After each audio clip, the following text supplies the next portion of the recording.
One thing that I really need to bring up here is that I see a lot of people, a lot of popular YouTubers out there with no safety gear, cutting cookies, testing saws, whatever it is. Doesn't matter if it's for 5 seconds or it's for 5 hours, okay?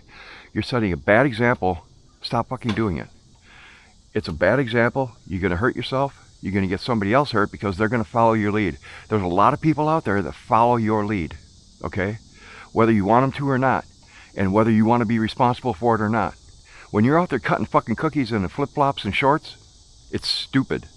You know it's stupid. At any point, any one of those rivets on any one of those links can come loose. That chain could whip around. It could take your fucking, it could take your femoral artery out. It could do a lot of damage all at once. Or somebody else's. You know, that's really aggravating watching you guys do that. And there's a lot of them that do that. There's more than one. There's at least 3, 4, 5 of them that do that from time to time. It's really, really aggravating. Wear safety gear when you're going to be running a saw. If you're going to be sawing wood on any level, even if you just have a saw out there and you are just testing it to see if it comes up to speed or whatever it is, at any time something could go wrong. And even though the chances are low that it's going to, that a link's going to break, it's going to come off the chain catcher's not going to catch it, it's going to whip around, it's going to catch you somewhere, it might take your nuts right off. Just don't do it. It's stupid. It really is. It's really aggravating. You guys have all the safety gear. It's really aggravating watching you not use it. So in order to play the small ball up here, today, this is another thing too.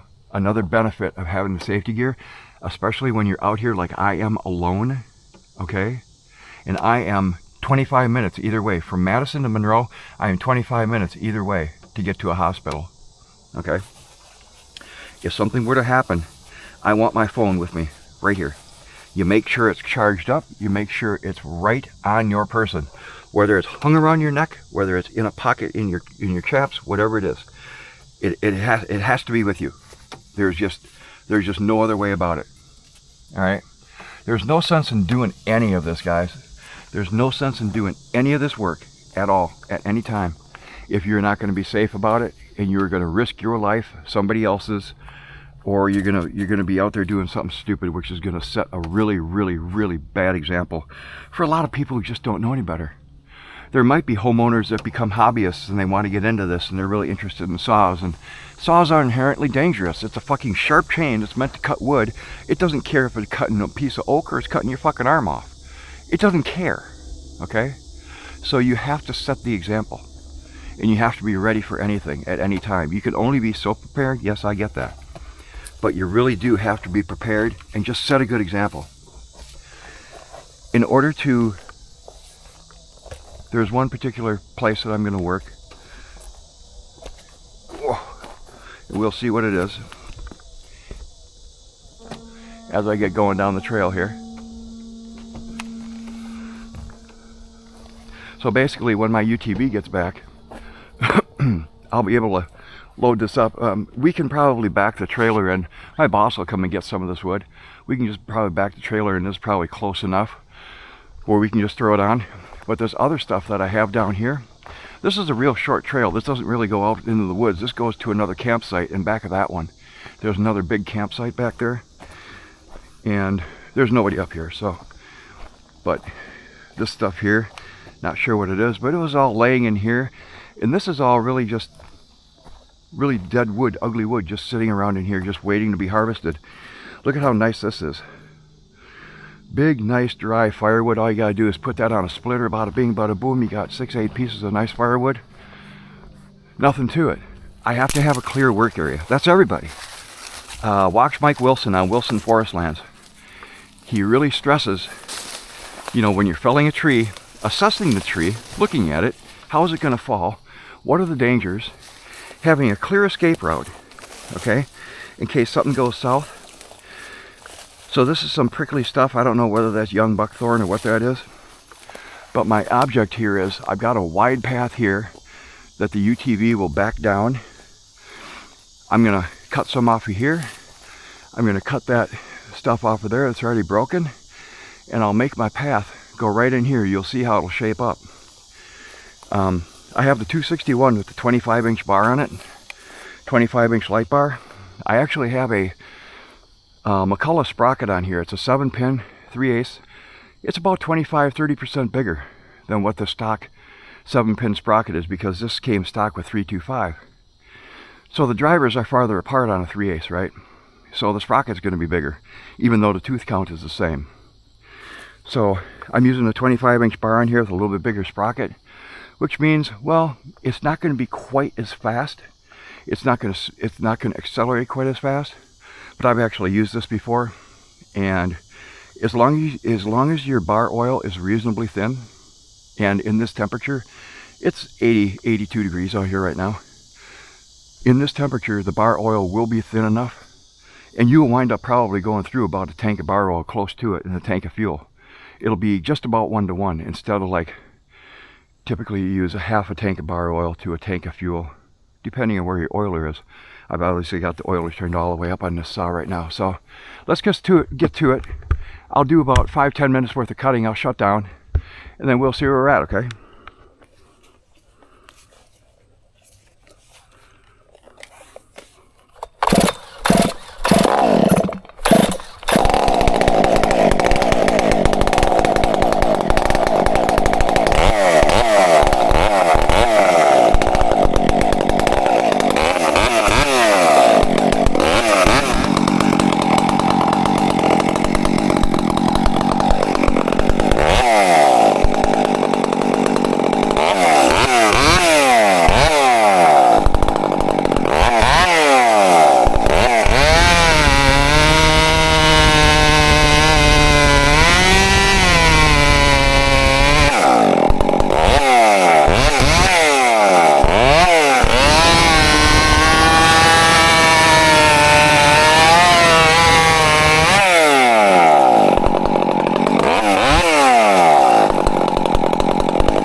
you can see that it went through this 4 or 5 inch stuff just fine.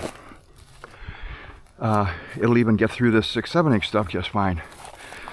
And it will it'll get through the whole thing just fine. There won't be a problem with it. But because I have bigger tools, I'm going to bring down either the 400 or the 064, and with less stress on the machine, it'll lop all this into firewood in no time. It'll just do it in no time. So to me, you know, if you only have one saw, and if you only had one saw and you were cutting stuff this big, you know, cutting stuff up to, you know, 10 inch, 12 inches would be pushing it because you'd be do a lot of work. But the 261 could be your only saw. The version 3 with that pipe on there, retuned, well, you see how it works. It works very, very, very well. Now imagine putting my Samira 20 inch bar on there with the 325 and how much quicker that is.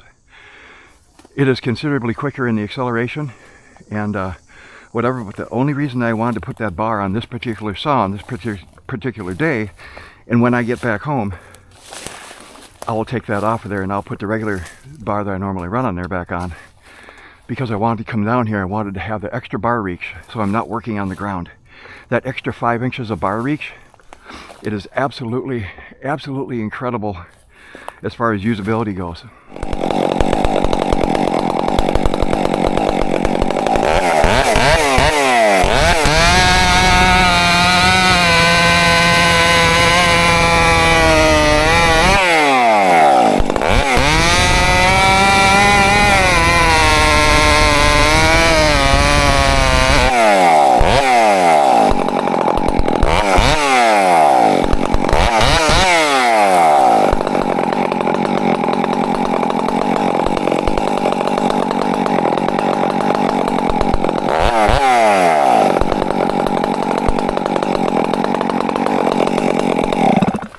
Okay, I think we're done for the evening. I will show you also, we can see it,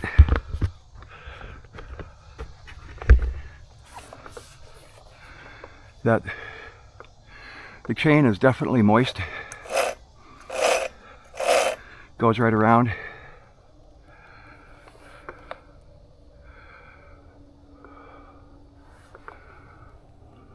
It has definitely got a sheen on it. Of course, that's gonna, you know, depending on the type of wood, if it's really dusty and it strips all the oil off of the bar, you'll have, you know, you'll have to turn the oiler up. Absolutely. But in this case right here, what I'm gonna do is I'm gonna feel the top of the saw. Oh yeah, I can hold my hand on that all day.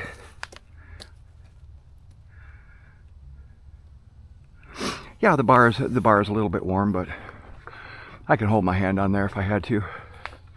Not really any big deal. Like I was saying, if somebody had a 261, you know, particularly this saw, a C version with M-Tronic 3, so you can put the pipe on it, or you can modify the muffler, and you can get some more power out of it. Apparently the other versions of M-Tronic, they weren't able to add enough fuel, so you create a lean condition if you started fucking around with the muffler too much, or the exhaust. But the non-M-Tronic versions, of course, you can hand tune, and they don't have a problem accepting exhaust mods and all that, all versions, all years. But if somebody was only doing, you know, all they had to cut was 10-inch stuff, and that was their life, they didn't have anything bigger, you could absolutely get away with this saw, with no doubt. You just put a 16-inch bar on it to get the most runnability out of it. 16-inch, I would totally recommend a 325. I don't recommend putting 3/8 on here, even though that's what it is right now. I wouldn't recommend that personally, even though I'm no authority on anything. It's just more load on the saw. It just works really, really well with 325, and you know, believe it or not, the engineers have figured all this out already.